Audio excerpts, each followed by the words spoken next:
นะโอกาสวินาทีนี้เป็นต้นไปแหม1 ชั่วโมงที่เฮาจะได้อยู่ด้วยกันจะได้ปะได้พบได้อูได้จ๋าภาษาของเฮาซึ่งณโอกาสนี้ต่อไปเมื่อนาเป็นระยะเวลา1 ชั่วโมงนี้เฮาก็จะได้เอาเรื่องธรรมะธรรมเทศนาเรื่องประวัติต่างๆนานาได้เอามาจ๋าได้เอามาอูคณะศรัทธาสาธุชนเฮาได้ฟังกันเน้อกูคุ้นชิ้นเก่าชิ้นเดิมวันนี้ตามที่เฮาได้ปะได้ปกกันสำหรับวันนี้เฮาก็ได้ออกในช่วงเวลานี้นะครับถึงวันพรุ่งนี้ก็จะเป็นการเวลาแห่งที่เฮาจะได้ปะปบกันในวัน5 เป็งวันพรุ่งนี้เป็นเดือน5ออก15 ค่ำความจริงวันนี้ก็เป็นวันโกนนะนี่จะได้มีการโกนหัวโกนเกาตุกเจ้าพระน้อยสามเณรจุโตนจวดองค์เขาก็จะได้โกนหัวกันวันเนี้ยนะความจริงวันนี้เป็นวันโกนศรัทธาทั้งหลายแต่บางวัดบางวาก็เป็นวันจับแจงแต่งดาเตรียมเขียงสักกะละวันพรุ่งนี้ประเพณีสงน้ำท่าในหล่อบางวัดบางวาตีกองตะตุ๊ตุ้งบอกกล่าวข่าวซึ่งของบุญของกุศลบางวัดบางวาก็เอารถออกไปประกาศขอบอกบุญสาธุชนคนชาวพุทธณโอกาสนี้เป็นต้นไปในวันพรุ่งนี้5 เป็งฮิโลบางวัดบางวาก็ออกรายการข่าวออกทางวิทยุก็มีนะสถาบรรดาพ่อแม่พี่น้องเพราะฉะนั้นการทำสิ่งนี้เป็นการประชาสัมพันธ์ในยุคสมัยตะกอนตีกะโลกปกเป่าวัดของพระสงฆ์องค์เจ้ากตีกองปูจาเจ้าบ้านเจ้าจองประกาศมากระจายวิธียังสถาทั้งหลายใจวิธีการอันเนี้ยโลประกาศออกทั้งอันยังของปูจาเขาเนี่ยถ้าไปว่าเป็นว้านะสถาบรรดาพ่อแม่พี่น้องก็มันก็เป็นฮีดเป็นห้อยมีมาแต่ดังเดิมไม่ได้เป็นการเอามาเสริมมาเติมมาแต่งเป็นไปตามยุคเป็นไปตามสมัยเป็นไปตามกาลเวลาเป็นไปตามกาลเวลาที่มันคือได้มีตามยุคตามสมัยของมันเนาะสถาบรรดาพ่อแม่พี่น้องในยุคนี้สมัยนี้กับประกาศออกแถววิทยุนะเนี่ยสถาทั้งหลายออกวิทยุก็มีเนี่ยสมัยเดียวนะมันก็โอ้วัดใดว่าใดประกาศติดต่อมันคือประกาศเท่ากับประกาศสำหรับวันนี้นี่ทางบ้านสถาวัดตรง6 ปุ่นก็ได้ติดต่อนิมนต์มาที่ห้องได้รับไปนิมนต์สักคำห้องหู้กับมาอูกับอาจารย์เสน่ห์การหลงตะกี้นี่ความจริงกันหู้แล้วว่าเปิดอันนี้แต่เขากำได้รับโดยนิมนต์เขาก็เริ่มหู้เป็นวันใดนี่ความจริงเปิดจะล้อมหัวท่านอาจารย์เสน่ห์การหลงกันเอามาบอกคือเขาตะกี้นี่โอ้เดี๋ยวนี้เมียนะเปิดเนี้ยวันเนี้ยนะเอาเห็นแล้วกะกำลังไปโตดแล้วกะสถาบรรดาพ่อแม่พี่น้องเขามันเป็นไปไงล่ะเนาะไงจะดาโอ้เอาดึงปืนดึงตัวเป็นพาวเวอร์ปตกาเอากำจ้างนี่จะได้ล่ะเอาเพราะฉะนั้นก็ขอสุมมาขออภัยศรัทธาทั้งหลายที่ตั้งบ้านตรง6เนอะวันนี้ที่เฮาได้ไปห่วมกันเฮาได้ไปปะไปปุ๊บกันนะก็ขอสุมาทั้ง2 รูป 2 ตนเฮาทั้งอัตมาภาพพระดำพลมุนีวังโสและก็พระอาจารย์สนีกะลุงสเวทปัญญาวัชิโรเดเนอร์สถาบรรดาพ่อแม่พี่น้องเขากำอันนี้แต่เนาะเขากำไปครับใบนิมนต์ก็ต้องสุมาตั้งที่นี่ด้วยกำหู้กันแล้วเขาก็เล่มหู้เขาก็รอเต้าประพอเฟซบุ๊กผมเจ้ากับผมตอนเนี่ยเขาหันผลสลาแหงเขาลงก็มาหันใส่วายมลังวันเนี้ยก้าแซมเปิลปุ๊บมีเลยอย่าให้จะไปกับพ่อเลี้ยวกับแซมมีใบอันนี้มุนอย่างไปยืนยันซะอย่างสถาบรรดาพ่อแม่พี่น้องเขาก็มลังจะมาเป็นโตดเนี่ยก้าเห็นไหมถ้าจะลือไปกระสียังได้หุหน่ะตัวเจ้านี่ความจริงใบนิมนต์ของตัวเจ้านี่หายกลางๆนะสถาบรรดาพ่อแม่พี่น้องใบนิมนต์ฝากมาแล้วยังว่าเมื่อหายจะได้เข้มโม่นั่นถ้าว่าเขาใบนิมนต์ของตัวเจ้านี่ก็คล้ายๆกับของการเรียนเชิญนะสถานทั้งหลายของการรับในการเรียนเชิญของตัวเจ้านักกรรมไปยังบางวัดบางวาเนี่ยอย่างเขาไปหับจิตนิมนต์ห้ามมิไม่นิมนต์แนบกรรมไปตัวนี่ถือได้นะสถานทั้งหลายถือว่าเป็นการไปนี่พุ่นนะอย่างบางวัดจังมีการมีคิ้วมีเพียวอีคิ้วโคตรปะโดเอาไปส่องเอาไปยิงเอาไปสแกนตัวตนของเขายืนยันของเขากำเปิดก็จะถ่ายหูใต้หน้าถ่ายตาห้องกำหนึ่งเขาก็จะหูดูเนี่ยอันนี้เป็นบางวัดซ้ำนะแต่อันนี้เขาได้หับแต่สถานทั้งหลายเนาะพอผลมาถึงไหนเหี้ยหู เขาก็เลยมันได้หับสักกำเพราะฉะนั้นก็ขอโทษเด้อเนอะสำหรับสถาบรรดาพ่อแม่พี่น้องที่ไปอยู่วัดตรงหกล้อนะไปรอเฟื่อฟังเพื่อจะไปฟังไปฟังกำจ๋าจะอย่างนี้ว่าจะเปิดจะเอาขึ้นเหวทีมันจะได้แต้มหัวกำก็อย่างนี้ว่าจะนะก็แซมได้ไปคือปืนซักกำแซมพระอาจารย์สนีการหลวงมหาธิตมหาอัตมาภาพถัดเจ้าปุณกาเขากระทอดใช้เน็ตเนี่ยเพราะว่ายังจางช่างจางนั่นปืนมาเอาก็ไม่มาหามาหวนกิ่งไม่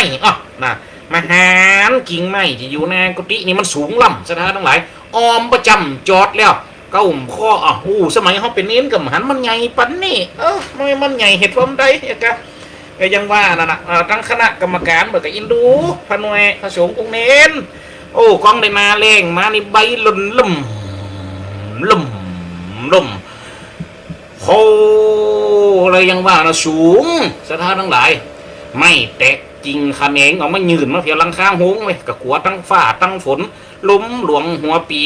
เนี่ยสถานทั้งหลายขัวมาตีมาเมิดมาขะตึงเขากำหงเนี่ยก็เสียน้อยเสีย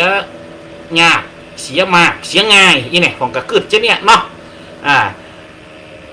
เพื่อกระกึดเจ้านี่เขากำจ้างนี่จะได้นะพวกก็เลยจัดการมาตัดเขาก็ลงไปปดสายฟืนสายไฟจ้างเป็นมาเนี่ยปดสายอินเทอร์เน็ตให้ก่อนจะรับมาตั้งนั้นนะอนุญาตเธอเปิดตัดสถาบรรดาพ่อแม่พี่น้องกลัวจะเลี้ยวถ้าเกิดมัดอันเกิดทิ้งไม่กลัวมันจะลงถมดินแล้วมัดกลัวมันจะลงจากต้นไม่ไหวกลุ่มแล้วมัดเอาสายเขาต่อเห็นปดโจ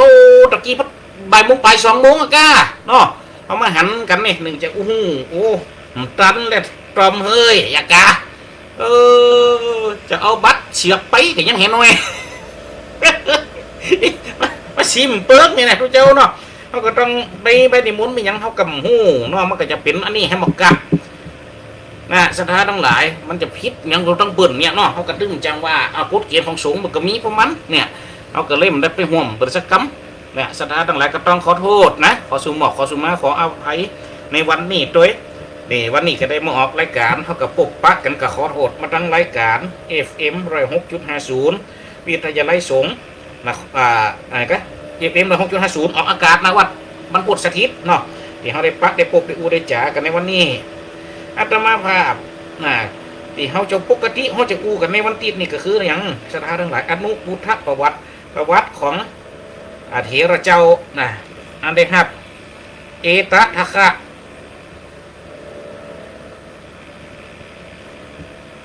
ตั้งพระศาสนาสถานทั้งหลายอันพระพุทธเจ้า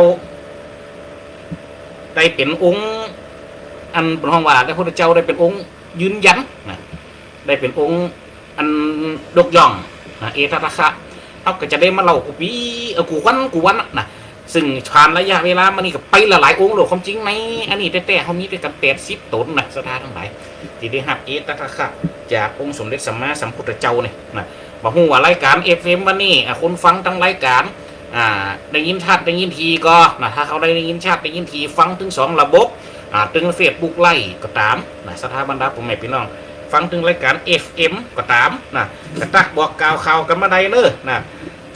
เพราะว่าตอนนี้เขากับปกปักกันตามปกติหลังจากที่คืนของเขาได้กลับคืนมาอย่างเก่าอย่างหลัง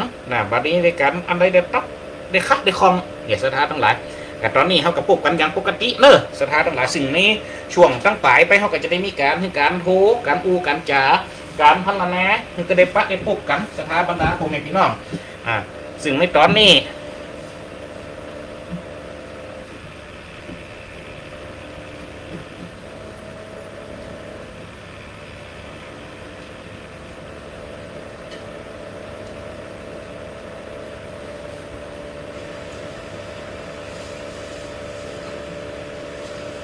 สาธุเจริญพรสาธุเจริญ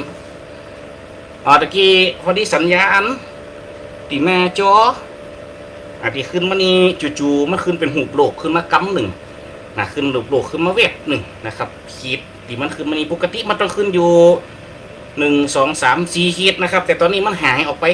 บอกว่าสัญญาณตั้งไปจะเป็นแต่ทั้งตั้งเฮานี่กอหรือว่าจะเป็นแต่ตั้ง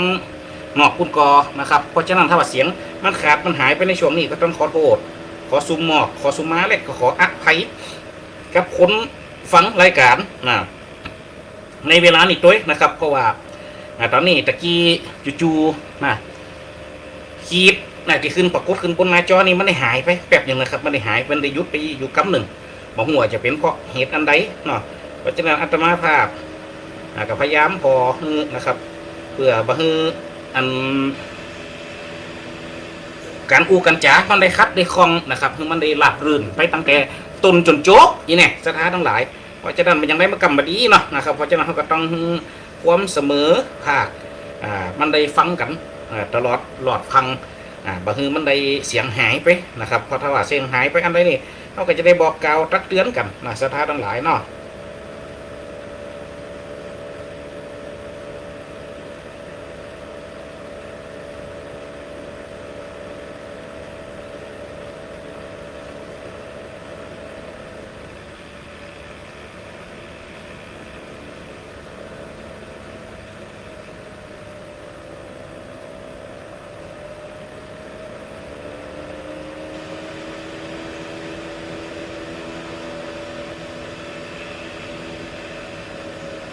ซึ่งในตอนนี้นะครับ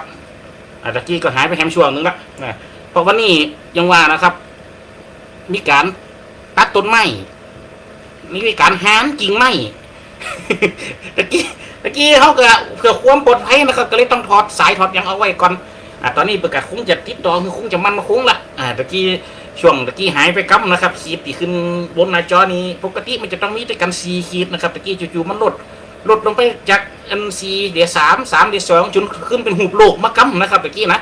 จนขึ้นเป็นหูโลกมากำหนึ่งก็ว่าไผอยู่ตรงนอกแต่มื้อนี้มาหวังดีหมอไอ้สายเพื่อเอาลำมาดึง กระทบกระเทือนเมื่อใดมันอันนี้ไปนะครับเพราะฉะนั้นก็ขอซุ่มหมอกขอซุ่มม้าอภัยด้วยถ้าว่าสุ่มเสียงที่มันได้ออกไปนะครับในตอนนี้มันแบบปกติอย่างไรมันขาดตอนไปในช่วงระยะเวลาใดก็แจ้งมาบอกเลยเนอะนะครับอาตมาภาพก็จะพยายามติดต่อแจ้งไปตั้งเจ้าหน้าที่เปิ่นตัวแต่ว่าในคืนทั้งคู่นี่อาตมาภาพคิดว่าคงมีปัญหาญาติโยมทั้งหลายได้ยินไปข่อยบ้านได้ยินไปข่อยเมืองเนี่ยน้องเพราะว่าเสียงที่ออกไปนี่ไกลพอสมควรนะเดี๋ยวที่เพิ่นไปเช็คมานี่ตั้งแต่ไปอยู่ที่วัดบรรพตสถิตเนี่ยมันตีสูงเนาะ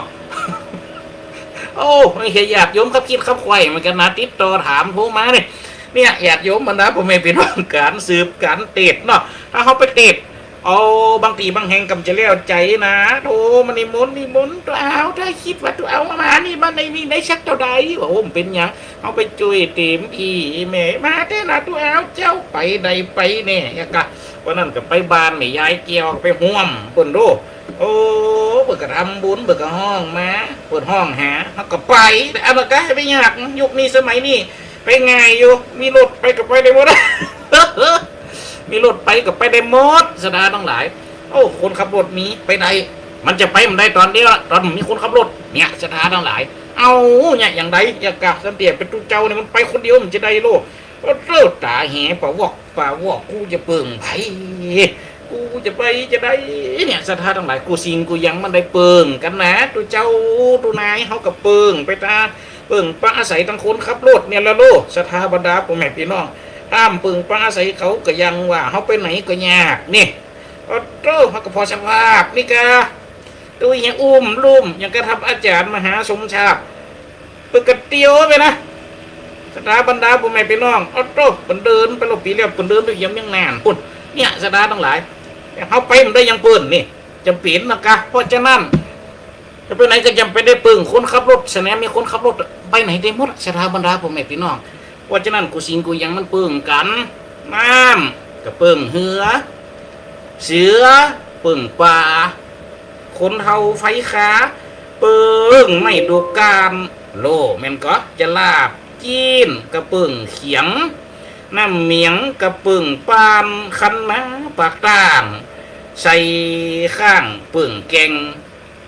แยงกับเปิ่งหลังจ้างเอาปะหัวคางจ่องเอียวตุนอยู่ในดินเปิ่งหากเปิ่งเกี่ยวกัวหนูกับเปิ่งแมวกัวเกี่ยวกับเปิ่งห่อ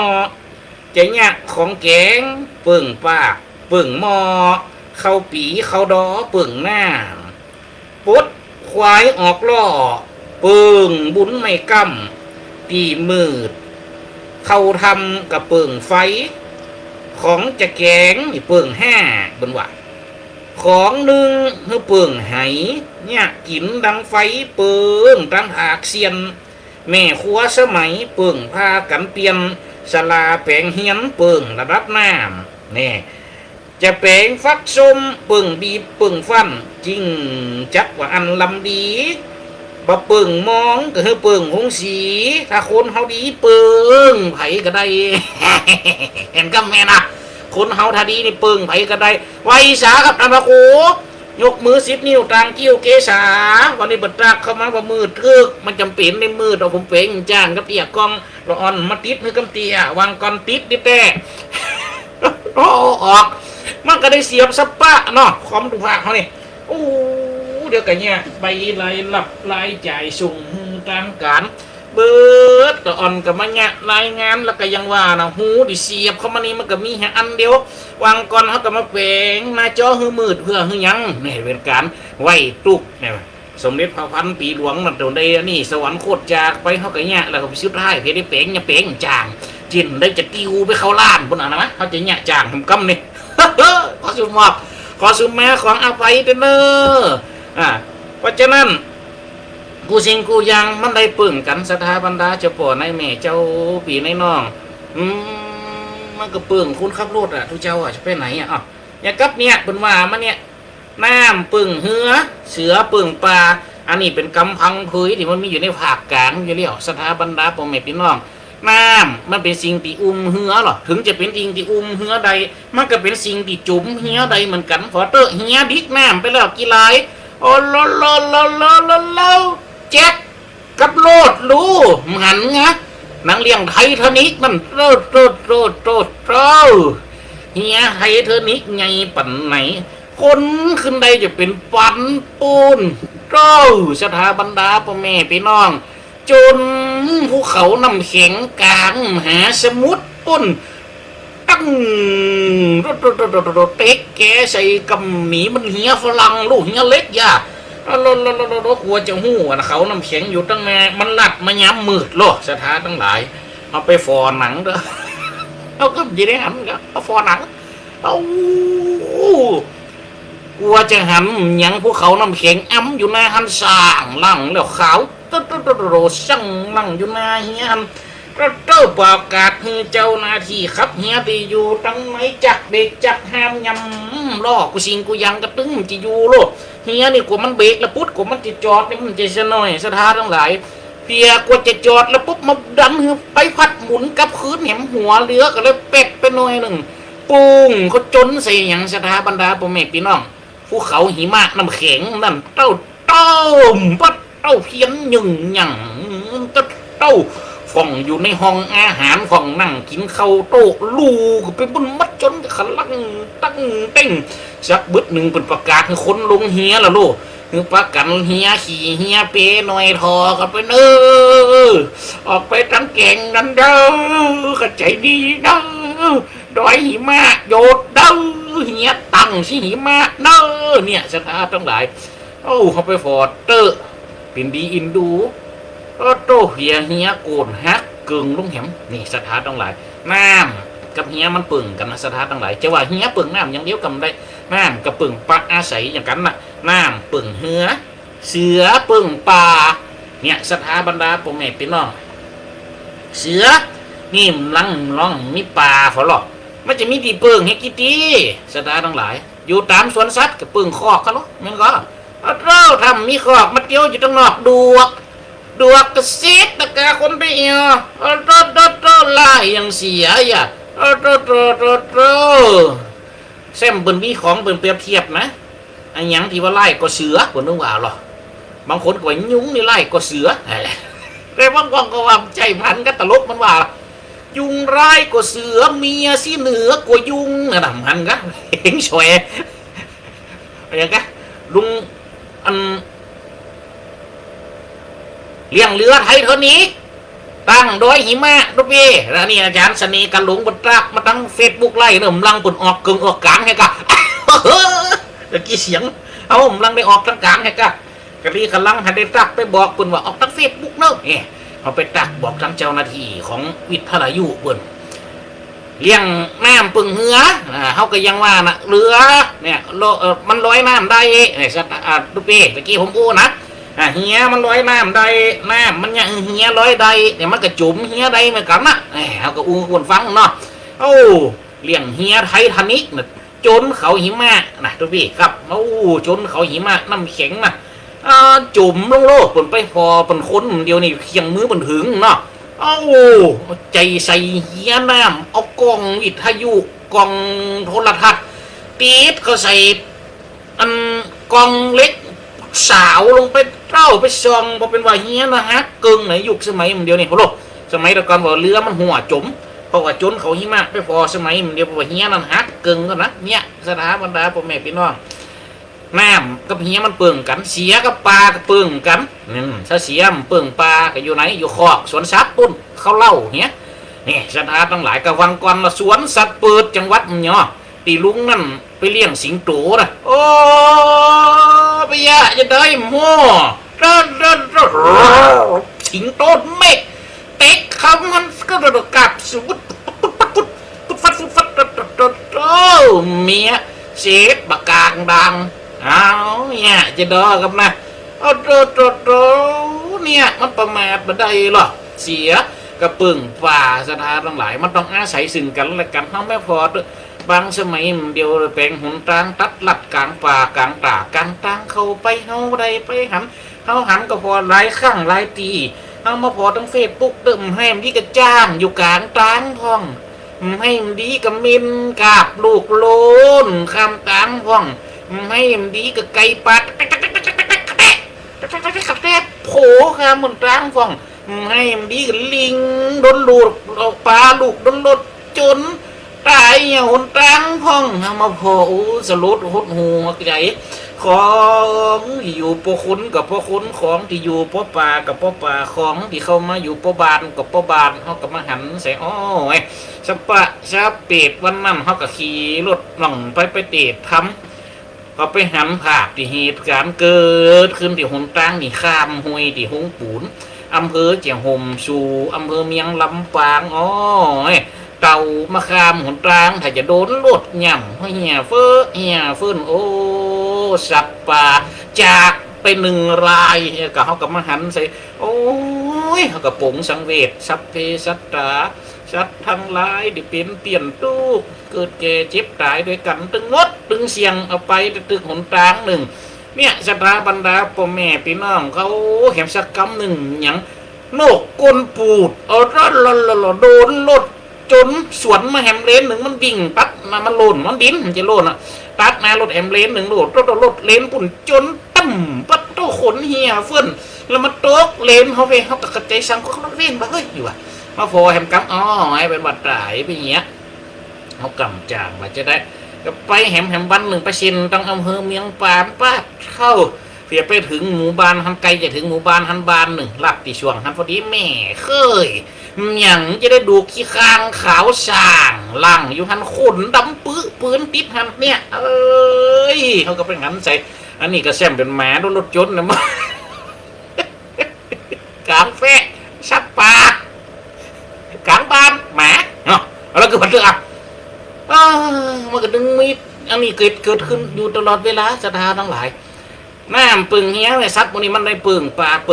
อาสไหลกันล่อสถานทั้งหลายเสียกับปึงปลาถ้าเสียมีปลาก็ยังว่านะหันก็ข่าวประเทศอินเตอร์เดียนะโต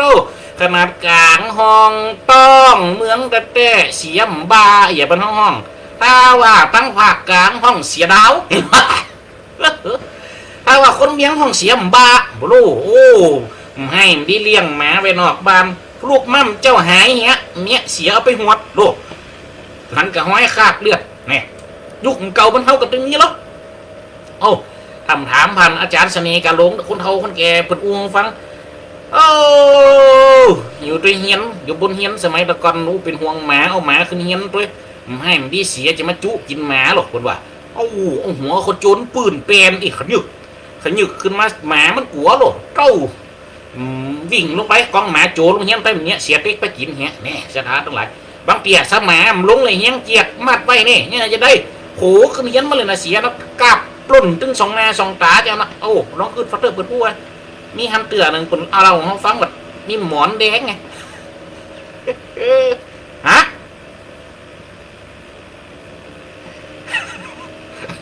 มันเล่าสองยังสวนกันท่านอาจารย์ชนีกระหลงอันไหนไอ้กี้กระเล่าถึงสิงโตกินคน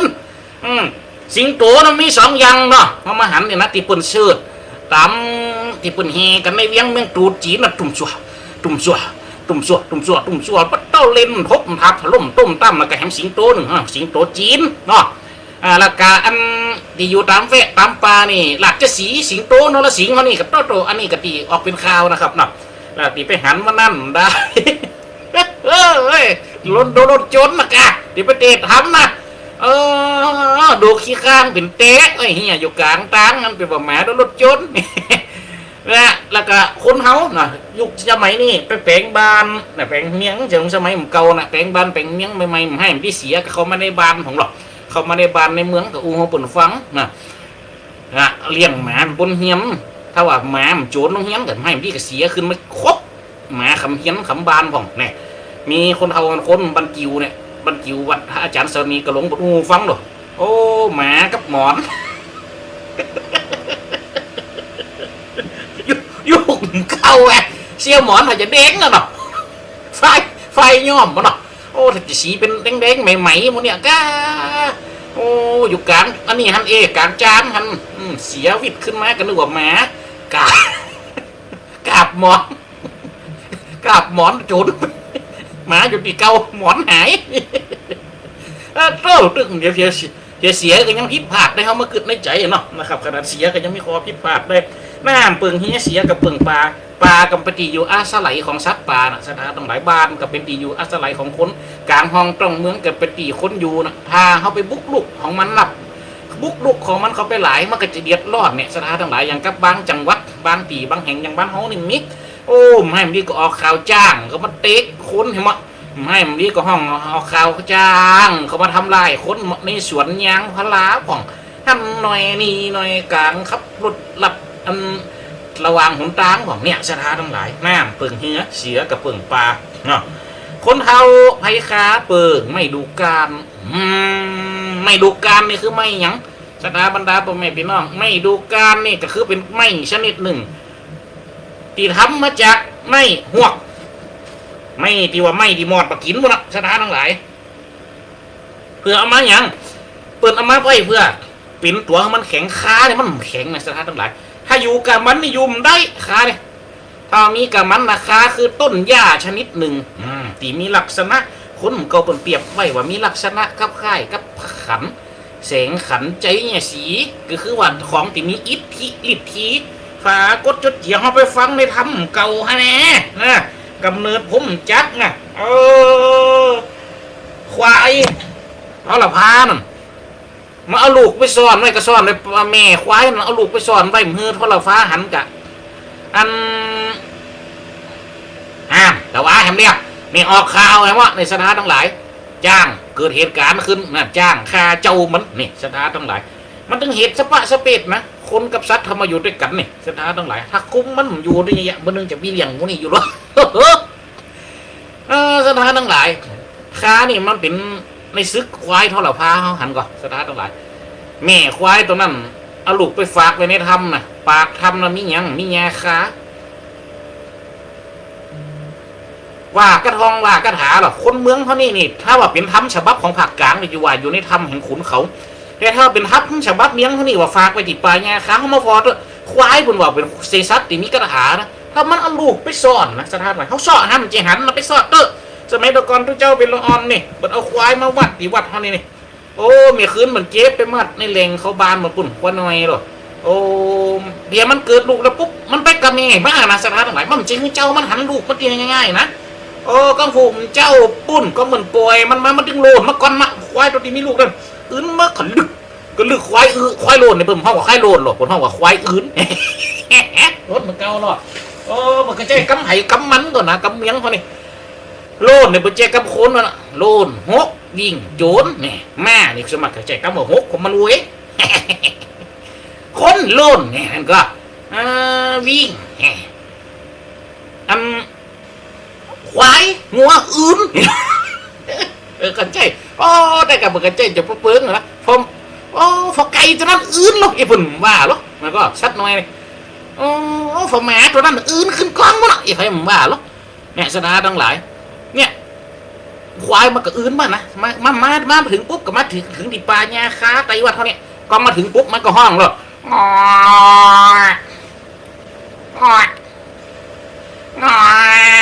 เดี๋ยวสิบึดลูกมันก็ออกไปหานะสถานต่างหลายลูกมันแต่ทั้งมันแต่คืนสุดคืนเขาพอก็ตึ้งหมันอ่ะไม่แรงนะหมอกเปิดซุ่มซิ่มกันยังหันตัวแม่มันอยู่อยากแม่มันจะเข้าบ้านมาเอาไปสอนอยู่ในไว้ไว้หว่องสถานต่างหลายนี่โอเจริญพรคนโยมแม่พี่สมัยเนอะทางวิทยุชัดเจนนี่เนาะโยมแม่เนาะโอ้สถานต่างหลายยาคาเนี่ยมันเป็นของที่เป็นอันนี้หรอสถานต่างหลายมีลักษณะคล้ายแบบพระแสงขันใจเนี่ยสีนี่เป็นว่านะสถานลักษณะเหมือนดาบลักษณะเหมือนหอกเอามาฟันแปลงบนห้องผักกำเนี่ยผักกำมาฟันบนห้องผักกำค้าเดี๋ยวทำมาซุกหัวเนี่ยนะเป็นห้องมีคูเห็นคนจะเป็นผักกำมันไปลุยกับจีได้นะสถานต่างหลายอย่างมันกี่มันไปนี่กับจะได้หรอกบทคนเฒ่าคนแก่ก่อนนะอายุอันเกินโอ้บยุเก่าบทจังหวะอายุหูความมันเนาะอายุสาวปลายไปนี่แหละคนว่านี่อายุเลย18เป็นคนหูความไหมคนว่าถ้าเขาบนว่าแฮมยังนะเขาบ่านะเนี่ยได้อะสถานต่างหลายค้านี่ถ้าว่ากามันนี่มันสามารถจะมามุ้งเฮี้ยนเนี่ยนะสถานต่างหลายถ้าว่ากามันต้นเนี่ยนะมันสามารถจะมามุ้งมันสามารถจะเอามาแปลงยังได้อะเอามาแปลงกันยังตีฟุ้มน้ำมนต์นะขณะตีฟุ้มน้ำมนต์เขายังเอาตอกจุ๋ยตัวอ๋อสถานต่างหลายค้านี่มันต้องดาวจะไฟคือมามุ้งหอมุ้งเฮี้ยนน้องเบิ่งไม่ดูการหรอกไม่ดูการที่จะมีความสามารถหันยังหนึ่งเมื่อมันขึ้นไปอยู่บนหลังคาแล้วมดเดือดสถานต่างหลายเขาถ้าจะมุ้งกระเบื้องเนี่ยเขาจงได้ซ้อหาไม้นะมาแปลงยังกันพานี่กันพาย้องก่อนนะเอากระเบียงเอาอย่างขึ้นย้องหนึ่งจะเป็นหลังคามาได้แต่เนี่ยถ้าว่าเขาแปลงค้าเนี่ยนะเขามุ้งค้าเนี่ยนะมุ้งไผ่ค้าเนี่ยนะสถานต่างหลายมันจำเป็นจะต้องหาดูการนี่กระก่อนนั่นแหละสถานต่างหลายเพราะมันต้องเป็นต้องหากันพามีกับไฟค้านะเนี่ยเพราะว่ามีอย่างมันไม่ดูการเรียบเป็นตัวค้าทันแล้วเนี่ยสถานต่างหลายถึงจะเป็นค้าถึงจะเป็นไผ่ค้าถึงจะมีเถียวค้าถึงจะมีระเบียบกระเบียมเสมือนอย่างนั้นแม่บรรทัดบทบาททุกสิ่งทุกอย่างตีมีขอบมีเขตเนี่ยอย่างหลกมนุษย์มาเนี่ยคนเท่าไฟค้ากระปึ่งไม่ดูการเปิดก็มาเปรียบมาเทียบคือสิ่งยังกระตามตีมันมีเฉพาะกาของมันเนี่ยมันจะสำเร็จลุล่วงสมบูรณ์แบบ100%กับใดมันต้องปึ่งปะอาศัยเมื่อมีกฎก็ต้องมีเกณฑ์สถาบันดาพ่อแม่มีน้องมันก็กฎเกณฑ์ถึงจะคุ้มกันอยู่ในกรอบในเกณฑ์ในกรอบในเกณฑ์ในเขตในบรรทัดฐานใดคนเท่าไฟค้ากระปึ่งไม่ดูการลาบจีนก็ต้องได้ปึ่งเขียง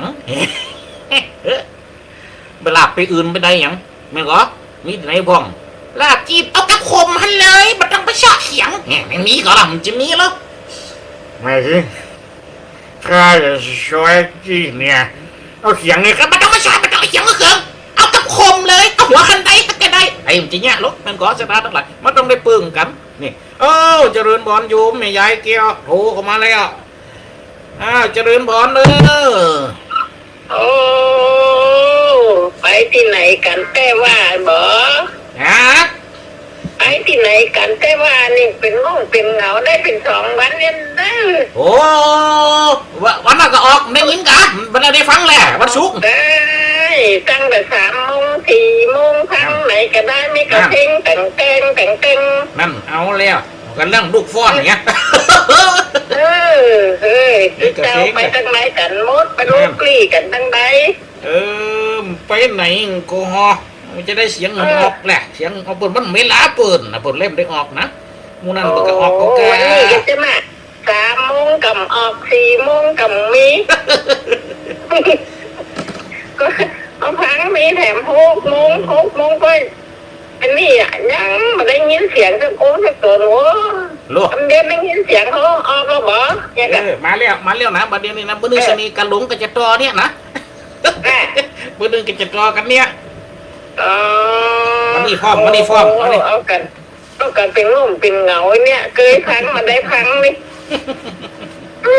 เป็นยังหายเหมือนไม่บึ้ดเดียวมาเลี้ยวมาเลี้ยว มาแล้วเอาเป็นกำลังใจให้เด้อ สาธุตะกี้วัดอันนี้ครับช่วงก่อนหน้ามันของลูกตู้ไอ้เนาะเปิดให้วัดเปิดให้จะมีงานเอาหันออกเต็กดังเฟซบุ๊กนะโยมแม่ย้ายคือตู้หันวัดเปิดมีงานกันนะวันฟูกเปิดให้จะประเภทนี้นะเปิดหันออกขนาด แม่ไม่กึย ไม่กึ้ยนะกะแม่นนะโอ้ มาหูเหรอ โอ้เดี๋ยวมันน้อยใจแน่เดี๋ยวมันน้อยใจแน่ เป็นตึ้งบอกก้าวกันเนาะ แม่นนะแฮะจะได้หุ่มกับหัวกันลังแม่นนะครับตะกี้เขาหันออกอันเฟซบุ๊กนะ เจ้า ผมยังไม่ทำ ยังไม่ได้หันเดี๋ยวกันเดียวกันนี้โทรไปช่วยกัน นั่นน่ะโทรไปช่วยเลยไปมันนะได้ต้องช่วย จ้า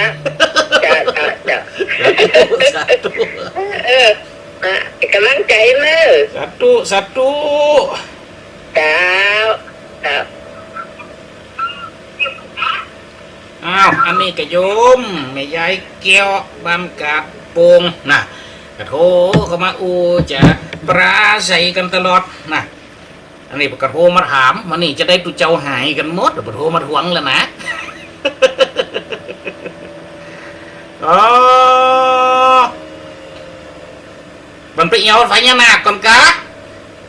ไม่ย้ายเกียวโอ้บะจวนกันวะนี่โอ้ไม่ย้ายเกียวไปเอาไฟยานาคเนี่ยอาจารย์สนิทกันหลงวามเรื่องนี้เนอะผมไปเอาไฟยานาคกันปุ้นนี่โอ้บนไปมันจวนเขาแล้วนี่บนลังบนนี่เอวกันกับหมูนี่เอ้าหน้าสถานทั้งหลายถึงไหนให้เราตะกี้ลาบจีนก็ต้องเปิ่งเขียงทำมีเขียงมันเรียงว่านะสถานทั้งหลายมีหยังคล่องจะได้ใจเขียงกับมีลาบมีซอยสถานทั้งหลายซอยกับกุ๊กนี่คนละอย่างนะ แม่นก็เลยคนเฮานี่ซอยกับกุ๊กนี่คนละอย่างกุ๊กมันต้มถ้าซอยนี่งึดได้หรอนี่ลาบนี่ต๊อกมันดึงปึ้งโอ้เนี่ยไก่ถ้ามีการมีงานสมให้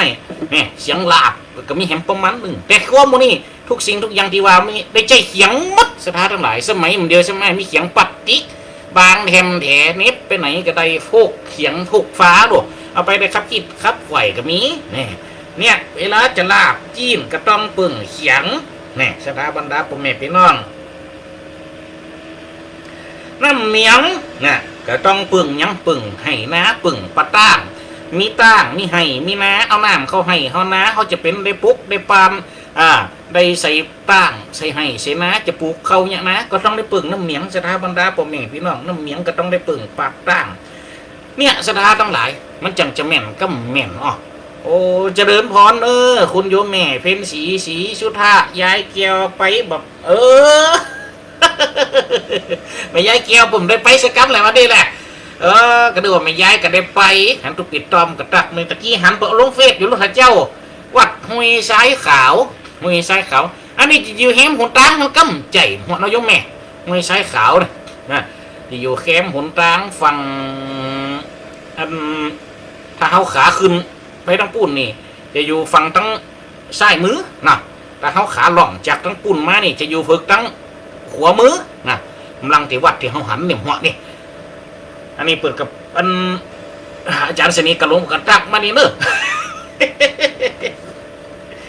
เนี่ยสถาบันดาพ่อแม่พี่น้องน้ำเมียงมันก็ต้องได้ปึ่งปากต่างใบบัวห่อจ้างต่างแหน่ห่อหอยมันยังจะกึดได้มันกึดได้กันน้ำกึดได้กับเจได้มดนกปากต่างในสถาทั้งหลายเมียงกับต่างมันต้องได้ปึ่งปากอาศัยสิ่งกันและกันน้ำจะเข้าให้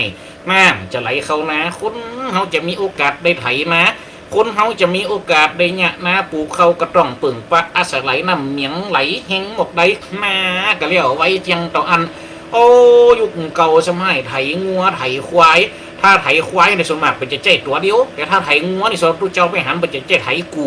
บางเขานี่มีน้อยที่สุดที่จะเจ๊ไถกูเนี่ยนะถ้าว่ามีน้อยที่สุดจะได้เจ๊ไถกูนี่นะไถงัวเขาก็จะมันจะงัว2 ตัวหลากไถเดียวแต่ถ้าเป็นควายในตัวเดียวแสดงว่าควายนี่จะแห้งกว่างัวกำเจ๋หัวนะแต่เขาตามที่เขาหันอีกตัว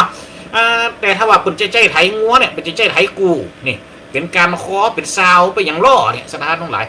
เขาอย่างหันแต่ว่ามันบางแง้มตัวที่เป็นจะรถพนังคันแหกมาขวัญได้สถานทั้งหลายแต่ของมันเขาเนี่ยนะ แต่มันจะเจ้ควางัวนี่เจ้งัวกูหนึ่งแต่ถ้าว่าเจ้ควายเนี่ยถึงจะเจ้ตัวเดียวยุคเก่าเนี่ยโอ้ถ้าถึงเวลามาเปิดเอาขี้เหมียงเนี่ยนะเปิดเลี้ยงผีผายตอกลักผายตีผายตอกลักให้ก่อนแล้วไปตีผายตีผายได้ไปจุยกันโอ้เลี้ยงผีผายเอางูขี้เหมียงเลี้ยงผีผายหรอกสถาบันดาพ่อแม่พี่น้องเนี่ยให้เนี่ยนะโอ้หีดห้อยมันเก่ามันนี่มันยังมาม่วนสมัยตะกอนเนี่ยเปิดประกาศกันเอาขี้เหมียงโลโอ้หมวดนี่บาทนี่เอาถึงนี่ประตึกหันหมวดนั่นบันเอาถึงนั้นหันประตึกนี่ประตึกประกาศให้เราหับช่วงกันไปวันนี้เหมียงเนี่ยซุกเนอวันนี้เหมียงตรงโปงเนอวันนี้เหมียงตรงแจเนอลูกดามเหมียงฝายสายได้กับไปเนี่ยสายนั่นนี่สถาทั้งหลายต้องเหมียงคนใดเอาต้องเหมียงสมัยตะกอนกับขบกกับซาแคะไฟต้นหันของซาแคะสถาทั้งหลายมีขบกกับซาแคะเนี่ยก็อันเป็นชาสนิทหนึ่งสถานทั้งหลายเปิดจะคู่เอาขี้เหมียงเอาเหมียงเขาใส่หันบางฝ่องก็เจรัวนะอันนี้เอาตัวต้องเหมืองจุ่นฮะขึ้นจุ่นฮะขึ้นตั้งแต่เนี้ยตำไตฟอไปตึงลงโซ่นะสถานทั้งหลายเอาขี้เหมียงเลยลูกนี่สถานทั้งหลาย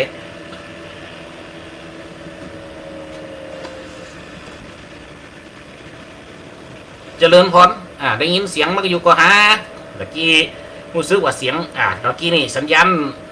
จาก3 ขีดว่าลดเหลือ2 ขีดกำหนึ่งนะครับเพราะฉะนั้นกับสูหมอกสูมาเนอะถ้าว่ามันดังแบบใครอันนี้ยังได้เพราะว่านี่รู้สึกว่าบอกค่อยเสถียรเนี่ยเพราะอาตมาผากถอดผลรองตะกี้นะถอดสัญญาณ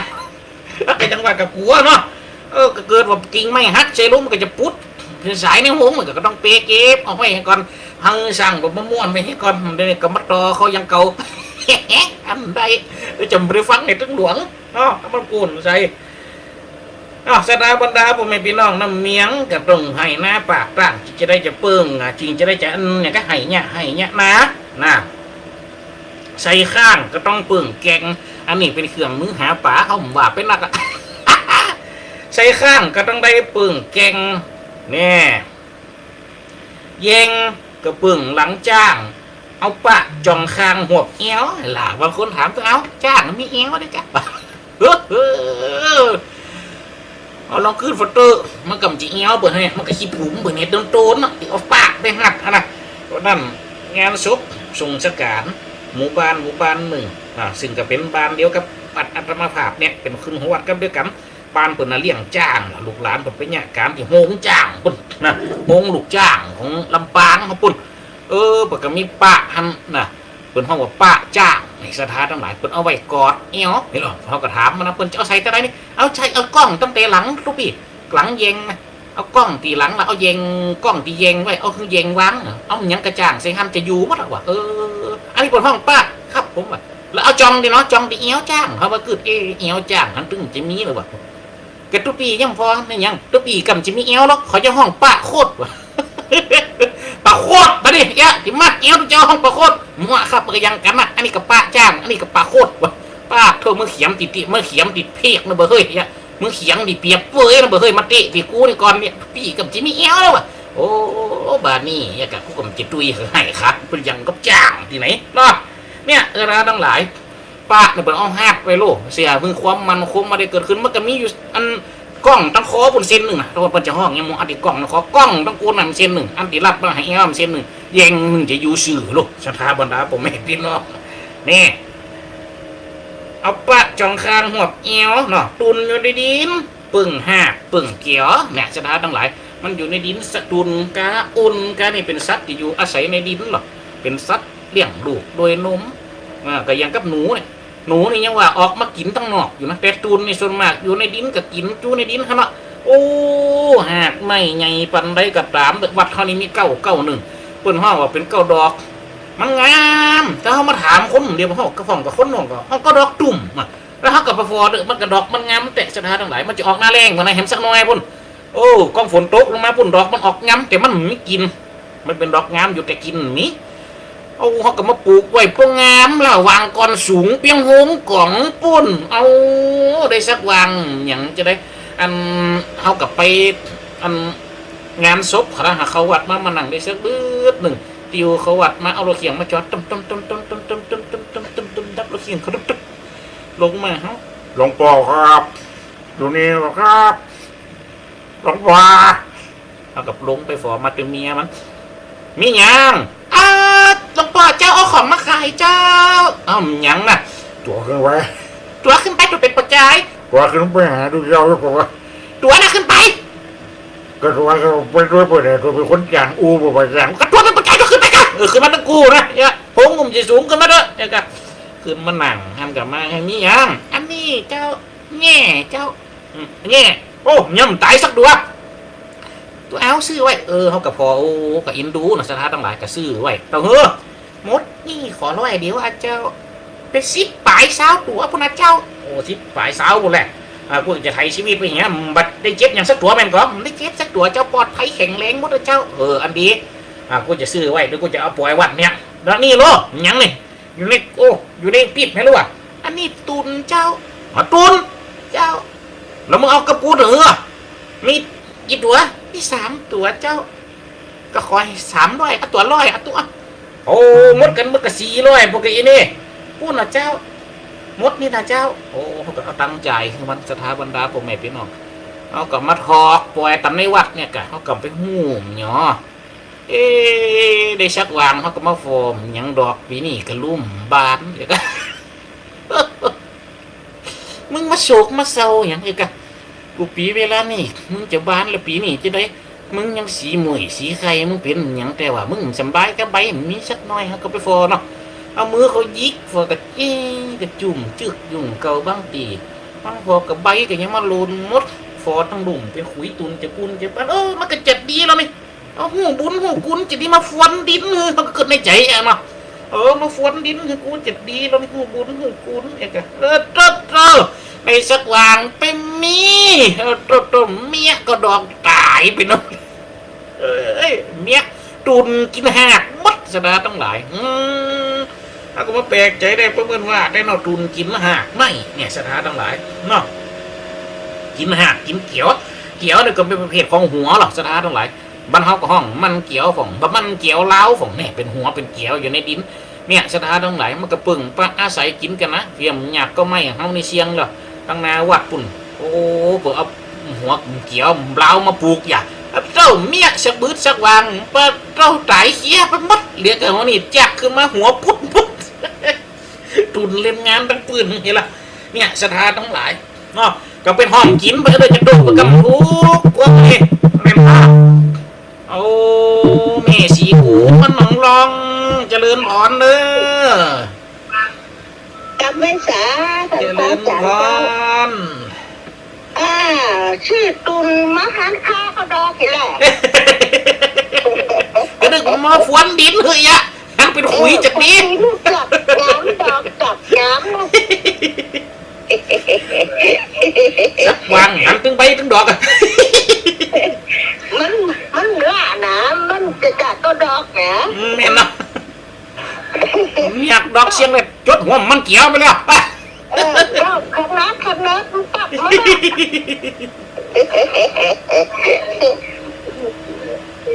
ได้ยินชัดดีเนาะได้ยินชัดดีก่อชัดเจนจัดดีเจ้าวันที่7ไปปรุงซุปวัดอันนี้ก่อไก่แม่บัชดวกกับผู้เดียวเป็นอย่างอยู่บ้านเราฟังวิทยุเอาเนาะ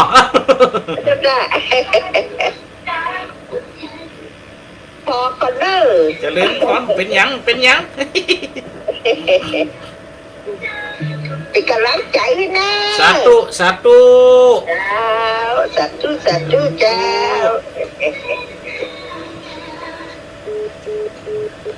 อันนี้กับแม่สีกูนมันหนองรองนะผลโทรเข้ามาผลได้ฟังวิทยุหรอกวันนี้บ่หูจะได้ยินไปถึงไหนเจริญพร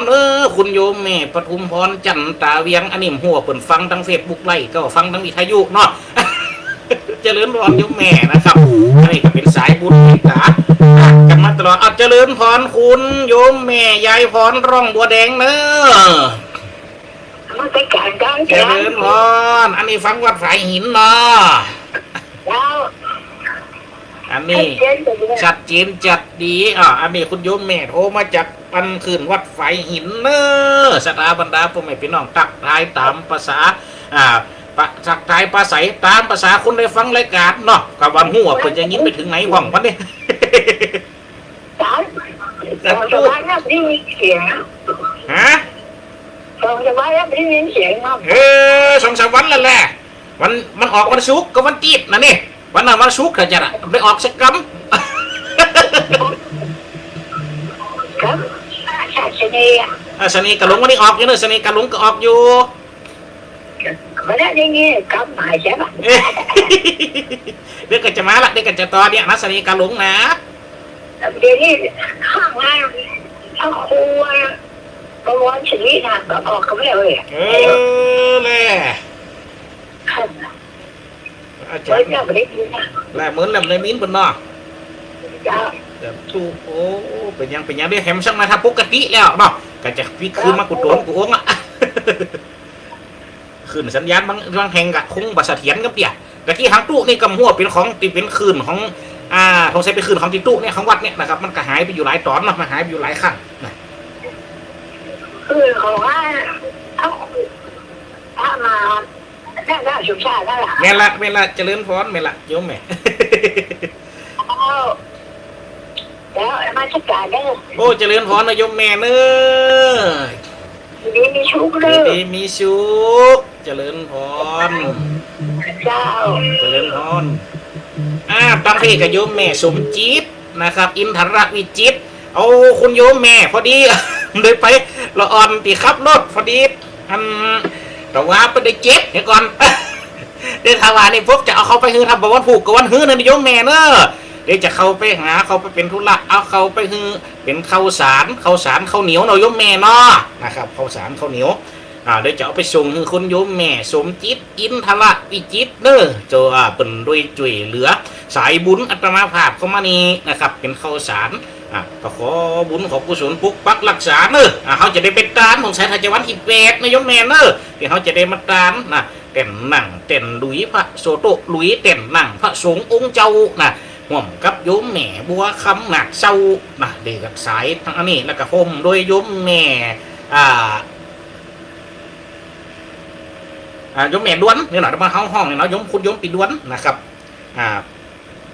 โยมแม่สนันดามาส่งนะครับพร้อมครอบครัวเปิ้นจะได้มาทำบุญแหมนะคนโยมแม่เอาแม่กุ้ยมันได้ไปนะมันผูกเนี่ย คนโยมแม่เอาอันทวัตุติดอยู่ที่สงน้ำธาตุประเพณีสงน้ำธาตุร้อยเตานะร้อยเตาตะวันไม่ซุกเนี่ยครับตุเป็นอัน